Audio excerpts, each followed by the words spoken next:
आप सभी लोगों को मेरा नमस्कार, स्वागत है आज के हमारे एक और ख़ास नए वीडियो के अंदर। मैं Bhure Singh Yadav, SLPS wellness sapphire leader, आप सभी हमारे इस डायरेक्ट सेलर एसोसिएट का आज के हमारे इस खास वीडियो के अंदर मैं स्वागत करता हूं। वेलकम है आप सभी लोगों का।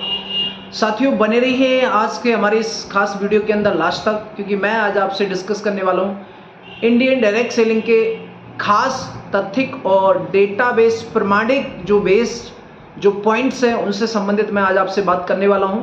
क्योंकि हम जब भी डायरेक्ट सेलिंग अपनी पर्सनल जो भी ऑर्गेनाइजेशन है, जब हम किसी के साथ तो अपने प्रेजेंटेशन को या प्रोडक्ट को जब शो करते हैं तो हमें आपको मार्केट के अंदर बहुत सारे भिन्न प्रकार के हमारे सामने सवाल आते हैं और लोग हमसे अलग अलग तरह की बातें पूछते हैं। तो मैं एक नज़रों में और शॉर्ट शब्दों के अंदर आज हम लोग समझने वाले हैं कि डायरेक्ट सेलिंग इंडस्ट्री की शुरुआत कहाँ से हुई और कब शुरुआत हुई और हमारे भारत देश के अंदर इंडियन डायरेक्ट सेलिंग इंडस्ट्री ने कब एंट्री की, और इसी बेस पे हम समझते हैं कि कितना बड़ा हमारा फ्यूचर है इंडियन डायरेक्ट सेलिंग इंडस्ट्री के अंदर यदि हम बनाना चाहते हैं। तो चलिए साथियों, बने रहिए, हम पॉइंट डिस्कस करते हैं। सबसे पहले हम बात करते हैं कि इंडियन डायरेक्ट सेलिंग की शुरुआत हुई। तो मैं इंडियन डायरेक्ट सेलिंग की शुरुआत की बात करूं तो 19वीं सदी में के लास्ट में यूएसए अमेरिका से इंडियन डायरेक्ट सेलिंग इंडस्ट्री की शुरुआत हुई, वहां से स्टार्टअप हुआ। और बात करें इंडियन डायरेक्ट सेलिंग इंडस्ट्री में तो जो उसको मॉडल को जो अपनाने वाली फर्स्ट जो कंपनी थी 1986 के अंदर एवॉल लाइफ कंपनी थी, जिसने खासकर महिलाओं के लिए अपॉर्चुनिटी दी थी और ब्यूटी के प्रोडक्टों को प्रमोट करने का एक मौका था महिलाओं के लिए जो हाउसवाइफ थी। वो फर्स्ट कंपनी थी 1986 में एवॉन लाइफ कंपनी, जिसने ब्यूटी के प्रोडक्ट बनाए और महिलाओं के लिए खास अपॉर्चुनिटी दी। साथ ही साथ बात करें 1934 के अंदर 1934 के दशक में एक कंपनी ने जन्म लिया जिसका नाम था न्यूट्रीलाइट। और न्यूट्रीलाइट जो कंपनी थी, खासकर उसका जो फोकस था, आई थिंक वो फर्स्ट ऑर्गेनाइजेशन थी जिसने फूड सप्लीमेंट जो सप्लीमेंटल जो प्रोडक्ट्स हैं उनका फोकस था सप्लीमेंट पे काम करना, न्यूट्रिशनल पे काम करना। वो एक ऐसी ऑर्गेनाइजेशन बनी। जैसे जैसे समय आगे बढ़ा तो इसके बाद एक और ऑर्गेनाइजेशन की स्थापना हुई और 1959 के अंदर एक वे ऑफ अमेरिकन जिसका नाम पड़ा था एम्बे। और एम्बे एक ऐसी इंडियन डायरेक्ट सेलिंग कंपनी रही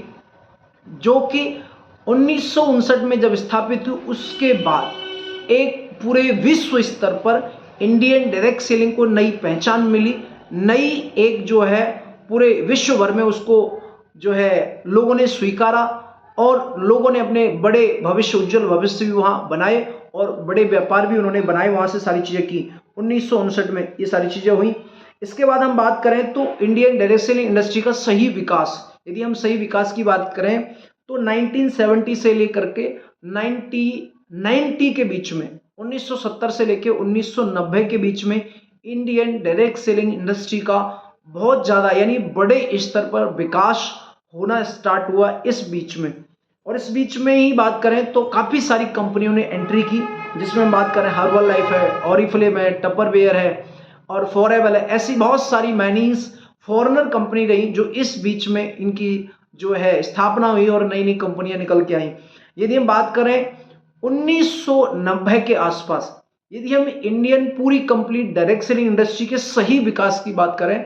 तो पूरी तरह से सही विकास जो हुआ और पूरे विश्व भर में यदि सही नेटवर्क एस्टैब्लिश हुआ तो 1990 के दशक में इंडियन डायरेक्ट सेलिंग में बहुत बड़ा नेटवर्क क्रिएट होना स्टार्ट हुआ, जहां बहुत सारी भिन्न भिन्न कंपनी आई और जिन्होंने पूरे विश्व स्तर पर काम करके Indian direct selling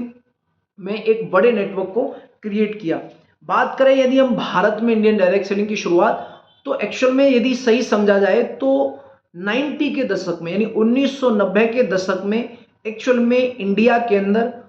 direct selling कंपनियों की एंट्री स्टार्ट हो गई थी। लेकिन क्योंकि हर एक कंट्री में जब भी आप किसी कंट्री में कोई कंपनी आप शुरू करते हैं तो वहाँ की रूल और रेगुलेटरी होती है, विदाउट गवर्नमेंट परमिशन के आप किसी भी कंट्री के अंदर ऐसे कोई भी कंपनी लेके और जाके आप ओपन या लॉन्च नहीं कर सकते।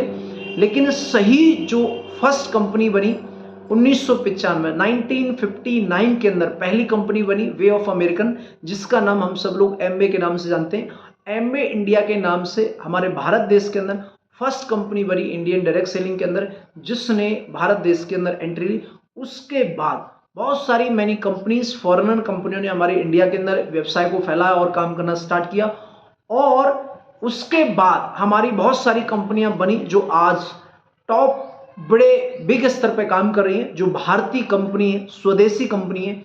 हम जब भी अभी एक नेक्स्ट वीडियो के अंदर जब आएंगे, बात करेंगे, तब हम कुछ इंडियन कंपनियों की बात करेंगे और डायरेक्ट सेलिंग की गाइडलाइन, रेगुलेटरी के बारे में बात करेंगे कि कब कब इंडियन डायरेक्ट सेलिंग में गाइडलाइन आई और क्या उनकी रेगुलेटरी बनी है। और इसके साथ ही साथ मेरा एक और टॉपिक मैं आपसे डिस्कस कर लेता हूं। 1993 के अंदर, 1993 के अंदर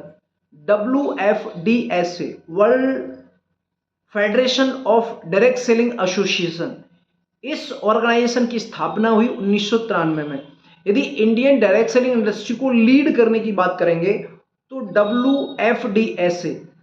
world federation of direct selling association,